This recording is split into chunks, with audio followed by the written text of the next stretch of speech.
Hey everybody, thanks for joining us today. Tony and I are back continuing our 20 for 20 series. Today we're pitching ahead to the end of next season, actually, when Alabama names its permanent team captains. Tony, why don't you start by just reminding everybody who the recent permanent captains were?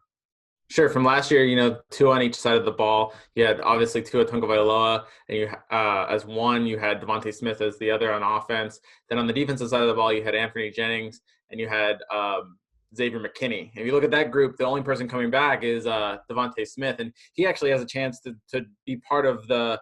There's only been four Alabama players to win multiple or to be named permanent team captains multiple times under Nick Saban. That's Antoine Caldwell, Rashad Johnson, Dante Hightower, and Mark Barron. So pretty elite group there in terms of leadership. And Devontae Smith will have a chance to do that this year. Yeah, and it's been a while. Mark Barron, Dante Hightower were captains in 2010 and 2011, so it's been a while since somebody's repeated.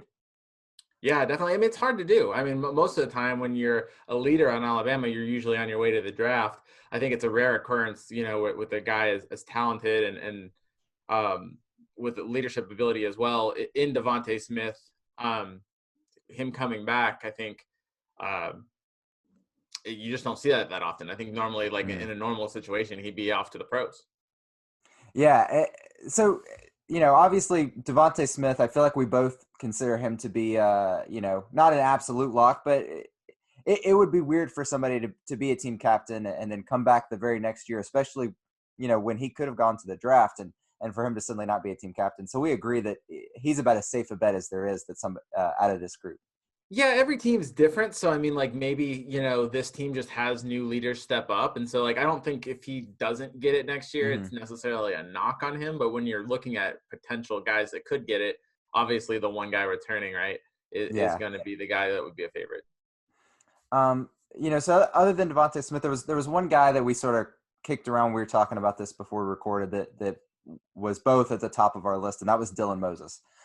I think it goes without saying, just, the impact we expect Moses to have on the fields, but also the leadership we sort of expect from him that he sort of demonstrated before, even as a younger player. We just expect that, he's going to be the guy on defense. How can he not be one of the captains? Yeah, I mean, first of all, I think Dylan Moses has the best chance of anybody that we're going to talk to of being this to getting this honor, to being a permanent team captain, even more so than Devontae Smith. I think, when you're the Mike linebacker, you're basically the quarterback of the defense, you're in charge. And then just the way that Dylan Moses carries himself, very cool, very calm. He seemed like a veteran since he stepped in at Alabama. And so I think he's going to be guiding that defense that's still going to be young in areas. And he's just going to kind of take almost that like parental role on defense, and I think that's just going to translate well into the locker room as well. And so I think he's a slam dunk to be a permanent team captain. Yeah, absolutely. And if you just look at the list of guys that have sort of been named a captain under Saban, you have Sean Dion Hamilton, Reuben Foster, Reggie Ragland, CJ Mosley. Like, I could keep going back further, but like, very rare does a guy come in and just have this sort of impact, both as a leader and a production standpoint, as a this kind of glue linebacker for Alabama, and they're not a team captain. Like, it's just right. A lot. Linebackers a heavy position. Another heavy position is center. I think Alabama's last four starting centers have been a team captain. This is one of the things, like when we about the offensive line of, how should Alabama shuffle its offensive line? I actually like the idea of keeping Landon Dickerson at center, because that's where the leader of the offensive line has been, and he seems like a guy that could take on that role. And I know there's a lot of people that are high on Darian Dalcourt, but I think there's something about having that leader at the center spot kind of solidifies everything around him. That's why I like Landon Dickerson there, and then that's also why I like him as a potential team captain as well. Yeah, absolutely. And I think that that's something that would probably surprise most fans. It definitely surprised me, and doing research for this, I didn't realize it was each of the last four starting centers has eventually gone on to win this award. I think it makes sense that some of those guys, and I definitely knew going into my head that, centers is a position that is named a team captain, but, for it to be that consistent definitely kind of took me by surprise there. Yeah, I mean, when you're looking at the permanent team captains too, it's not just who's the biggest all-star on the team. It's a guy that that the players respect, and that's also just takes on that leadership role, kind of takes on that process role. I think look at Bradley Bozeman, maybe not necessarily the most standout player, but he was a team Mm, captain. And I think when you look at that aspect of it too, another guy that I would bring up in my list would be Miller mm, Forstall. Maybe not the most sexy name in terms of, and he might not put up a ton of stats next year, but he's a guy, in my opinion, that's like we talked about with Dylan, just a very collected guy, seems about the process, been with the team for a while now. So kind of knows the layout, and I could see him being a leader. He's in that tight end group, being a leader there as well. But definitely somebody that people are used to and can kind of command that veteran presence. yeah, and I know what some of y'all are thinking. Y'all are pushing back. You're like, Miller Forstall, really? But in 2018, we saw Alabama. Hale Hintages was named one of the 4, team captains after the season. So that does sort of speak to Tony's point. You don't have to be this productive guy that shows up week in or week out, or even a guy that has these big games. Like, the coaching staff, obviously, they have so many more interactions with these guys than fans or even media members. So they kind of know who the leaders are.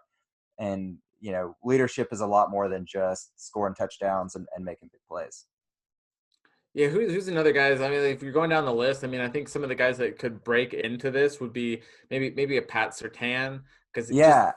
I, stepping into that leadership role is going to lead a young secondary. I think that's another guy I think I'd be high on as well.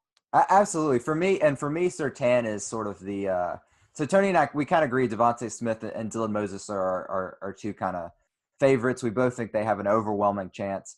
For me, when I move on, when I look at that, who the third, and if Alabama has it, which lately the Crimson Tide has named for a 4th team captain, Pat Surtain is kind of the third guy for me that I'm looking at.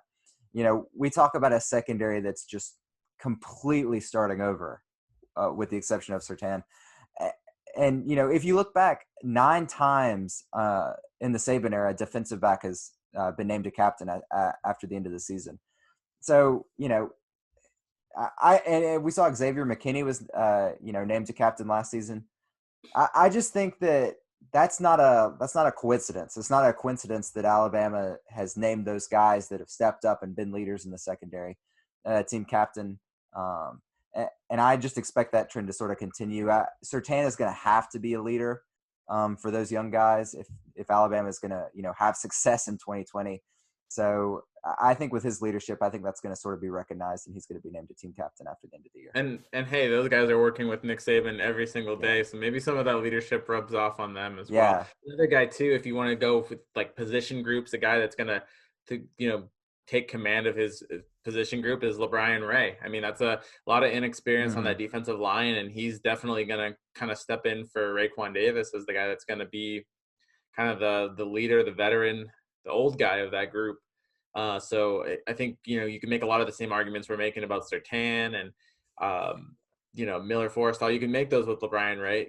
Granted, he hasn't really proven himself yet, like some of these other guys on this list, just through experience. That being said, I think his just Mm-hmm. being in the program so long, he gets it, and I think he's going to be able to kind of demonstrate that as well. Yeah, absolutely. And everything we know, LeBron Ray is and has been a source of leadership. I would say for those guys up front. But yeah, I mean, just it's not really a knock on him as much, in my opinion. That I don't think either of us would necessarily consider him a favorite to sort of be in that position at this point. And I don't think that's a knock on him as much as just these guys have, just from a leadership standpoint, and also just historically, these are sort of the positions or the type of guys that have been recognized. I think we just kind of view these other guys as maybe more likely candidates. To kind of mention to throw out one more name, Tony, that kind of stands out to me. Mac Jones. I just, Yeah, we've been forgetting someone. Yeah. yeah, we both think he's going to be the starting quarterback. And if that's the case, you know, if you just look back, guys that get to their junior, senior season as starting quarterbacks are almost always named permanent team captains. Jalen Hurts is an obvious anomaly, but he's a freshman and a sophomore, and I think I don't think you want to or even expect your freshman to come in and be one of your top 4 leaders on your team. Sure. Yeah, and if Mac Jones is going to be the starting quarterback, he's going to have to get through a quarterback battle. Mhm. He had to sit and wait his turn at Alabama. He's a hard worker. I just posted a story on the site this week about his work ethic this offseason. He's definitely dialed in heading into his redshirt junior year. And obviously, if Alabama has a successful season, wins a title, or just even goes far, it's probably going to be a lot Mhm. due to his success. So he's definitely a guy we probably should have mentioned him earlier on in Mhm. this, but definitely a guy I think could make a run at the captain award. If you look at the intangibles and just the, you know, you watch him, you watch the way he talks with the media. It seems the way that the players really love him as well. So I could definitely see him kind of winning over that locker room and being a leading force.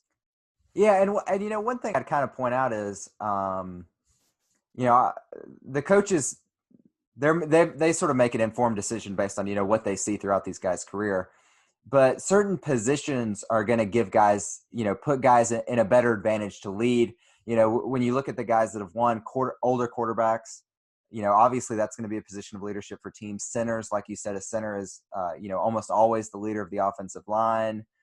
The sort of the most experienced defensive back has often won it. The middle linebacker, like these are just naturally positions that kind of lend themselves to be, very visible and vocal leadership roles, I would say. Right, and like the players are the ones voting on this, so I mean, like Hmm. we're giving our best guess, but I don't know if I would have predicted Devonte Smith to Hmm. be. He's such a quiet guy.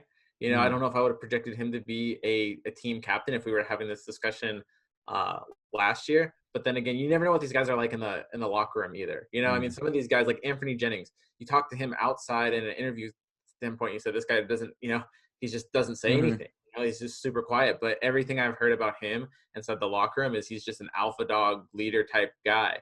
So I mean, we're giving our best thoughts of like from what we've seen, but there's always those kind of I guess to say like we're not in the locker room, we don't Hmm. know, and there's sometimes players are totally different in the locker room or with Hmm. their teammates than they are in public. So it's really just our best guess. Yeah, absolutely. And again, yeah, that I think that was well put because the who this is the one that I would say if we're wrong about I think this is the one we're making the most sort of educated guess here, Hmm. in this sort of series because like I said, or like you said, we're not there. We're not in the locker rooms with these guys, but we can sort of narrow the list down to a large point just because we have interacted with a lot of these guys already, and we've also sort of seen some of these guys lead just on Saturdays already. Yeah, definitely. We've seen them. These are the guys we're talking about are the kind of guys that Alabama would have brought to SEC media days. Mm-hmm.